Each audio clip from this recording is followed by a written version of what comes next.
కూడా ఇన్నాళ్ళు 9 రోజుల పాటు ఈ నవరాత్రులు 9 రోజులు కూడా భక్తులందరితో కూడా భక్తుల జై జై ధ్వానాల నడుమ భక్తుల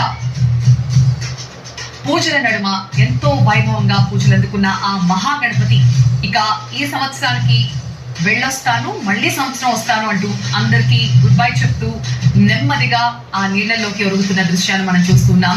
సో దాదాపుగా విగ్రహం సగం వరకు నిమజ్జనం పూర్తయింది. ఆ మిగిలిన భాగం కూడా చాలా నెమ్మదిగా క్రెయిన్ సహాయంతో దానిని కిందకు వదులుతున్న దృశ్యాన్ని మనం చూస్తున్నాం. ఒక పక్క లేక్ పోలీస్ ఎలాంటి ఇబ్బందులు లేకుండా, ఎలాంటి అవాంఛనీయ ఘటనలు జరగకుండా పోలీసులు, లేక్ పోలీస్ అంతా కూడా అక్కడ భారీ ఎత్తున చేరుకున్నారు. మరోవైపు ప్రజలు కూడా, ఎందుకంటే హైదరాబాద్ లో జరిగే నిమజ్జన ప్రక్రియ అంటే అది వరల్డ్ ఫేమస్ అనే చెప్పాలి. అంతటి అందమైన దృశ్యాలు నిజంగా ఆ నిమజ్జన రోజు కనిపిస్తూ ఉంటాయి. రకరకాల వినాయక విగ్రహాలని, రంగురంగుల వినాయక విగ్రహాలని, రకరకాల రూపాల్లో ఉన్న వినాయక విగ్రహాలని చూడాలంటే హైదరాబాద్ మొత్తం తిరగడం మన వల్ల కాదు. అందుకనే ట్యాంక్ బండ్కి వచ్చామంటే మొత్తం హైదరాబాద్ వ్యాప్తంగా ఖైరతాబాద్ మహాగణపతిని కూడా ఎకో ఫ్రెండ్లీగానే తయారు చేస్తున్నారు.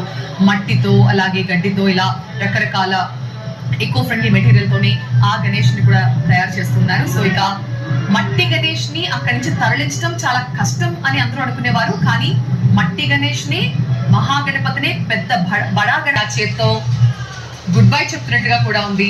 ప్రతి సంవత్సరం ఇలాంటి దృశ్యం మనం చూస్తూనే ఉంటాం, కానీ మళ్ళీ కొత్తగా చూసినప్పుడు మళ్ళీ సరికొత్తగా కనిపిస్తూ ఉంటాడు ఖైరతాబాద్ మహాగణపతి. లక్షలాది మంది భక్తులు ఈ 9 రోజుల్లో లక్షలాదిగా ఇసకేస్తే రానంత మంది భక్తులు ఖైరతాబాద్ మహాగణపతిని దర్శించుకుంటూనే ఉన్నారు. ఇక ఆయనకి వీడ్కోలు పలికేందుకు కూడా చాలా మంది భక్తులు అక్కడ చేరుకున్నారు. ఇక శోభాయాత్ర పొడవునా కూడా అనేక మంది భక్తులు పాల్గొన్నారు. ఎందుకంటే ఖైరతాబాద్ వినాయకుడు అంత ఫేమస్. మరి చిన్న పిల్లల నుంచి పెద్ద భక్తుల కంటే కూడా కాస్త ఆలస్యంగానే ఈ సంవత్సరం నిమజ్జన ప్రక్రియ జరుగుతున్నట్టుగా తెలుస్తోంది. ఒక గంటన్నర లేట్ గా ఊరేగింపు అనేది, శోభాయాత్ర అనేది స్టార్ట్ అయింది. సో ఈ మొత్తం ప్రక్రియ కూడా గతంతో పోలిస్తే కాస్త ఆలస్యంగానే జరిగినప్పటికీ కూడా చాలా ప్రశాంతంగా, చాలా సేఫ్ గా జరుగుతుంది.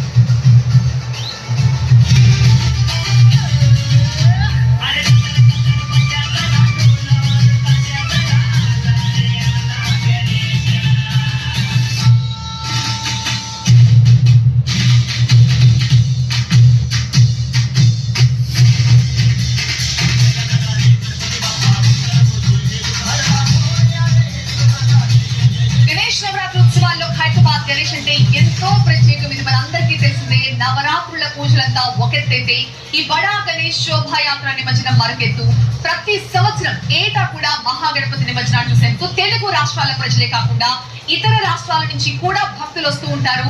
ఇందులో ఎలాంటి ఎగ్జాజరేషన్ లేదు. నిజంగానే ఇతర రాష్ట్రాల నుంచి కూడా చాలా మంది భక్తులు, ఎస్పెషల్లీ హైదరాబాద్ లో జరిగే గణేష్ నవరాత్రులను చూసేందుకు, అటు ముంబై కావచ్చు, ఇటు హైదరాబాద్ కావచ్చు, ఈ 2 సిటీస్ లో జరిగే నవరాత్రి ఉత్సవాలు చాలా గ్రాండ్ గా, కలర్ఫుల్ గా, ఎంతో అందంగా జరుగుతుంటాయి. సో ఇవి చూసేందుకు ఎన్నో రాష్ట్రాల నుంచి భక్తులంతా కూడా ఇక్కడికి తరలి వస్తూ ఉంటారు. ఇక ఖైరతాబాద్ మహాగణేశుడి గురించి ప్రత్యేకంగా చెప్పేదే ఉంది. ప్రతి సంవత్సరం సిటీలో ఎన్ని విగ్రహాలున్నా కూడా ఖైరతాబాద్ గణేశుడు అంటే అదొక special attraction, centre of attraction అని చెప్పాలి. ఎందుకంటే మొదటిగా ఆయన ఎత్తు, ఎందుకంటే ప్రతి సంవత్సరం ఒక అడుగు పెంచుకుంటూ ఉంటాడు ఖైరతాబాద్ గణేశుడు. అలాగే ప్రతి సంవత్సరం ఆయన పాపులారిటీ కూడా అలాగే పెరుగుతూ పోతోంది. కొన్నేళ్ల చరిత్ర ఉంది ఖైరతాబాద్ మహాగణపతికి. ప్రతి సంవత్సరం ఒక కొత్త ఆకారంతో ఆయన మనకి కనువిందు చేస్తూ ఉంటారు. సో ఈ సంవత్సరం కూడా ఒక అందమైన రూపంలో 9 రోజుల పాటు భక్తులు అందరి నడుమ కూడా జై జై ధ్వానాల నడుమ ఆయన పూజలు అందుకున్నారు, పలహారాలు స్వీకరించారు, భక్తులందరినీ అనుగ్రహించారు.